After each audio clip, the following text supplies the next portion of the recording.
Hi friends, welcome to Mooki kids. வாங்க இன்றைக்கி வாழைக்காய் வறுவல் எப்படி செய்கிறதுன்னு பார்த்துக்கலாம். அதுக்கு வாழைக்காவை ரவுண்டாக கட் பண்ணி வச்சுருக்கேன் பாருங்கள். கேஸ் ஆன் பண்ணிக்கோங்க. ஒரு கடாய் வச்சுக்கிட்டு 2 ஸ்பூன் நல்லெண்ணெய் ஊற்றிக்கோங்க.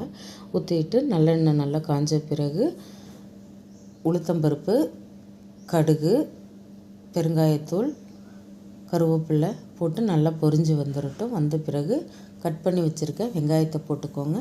நல்லா வதக்கி விடுங்க. வதக்கின பிறகு நம்ம கழுவி வச்சுருக்கிற வாழைக்காவை எடுத்து போட்டுருங்க. போட்டுட்டு தேவைக்கேற்ப உப்பு போட்டுக்கோங்க. உப்பு போட்டுட்டு வீட்டு குழம்பு மிளகாத்தூள் 1 ஸ்பூன் போட்டுக்கோங்க.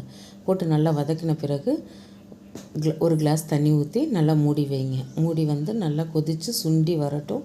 பாருங்கள், நல்லா சுண்டி வந்துருச்சு. வந்த பிறகு நல்லா வதக்கி விடுங்க. வதக்கி விட்டுட்டு இப்போ 2 ஸ்பூன் நல்லெண்ணெய் ஊற்றிடுங்க. ஊற்றி நல்லா வதக்கி விடுங்க. அவ்வளோதான். பாருங்கள், வாழைக்காய் கிரேவி மாதிரி தயாராகிடுச்சு. இந்த வீடியோ பிடிச்சிருந்தால் லைக் பண்ணுங்கள், ஷேர் பண்ணுங்கள், சப்ஸ்கிரைப் பண்ணுங்கள். தேங்க்ஸ் ஃபார் வாட்சிங்.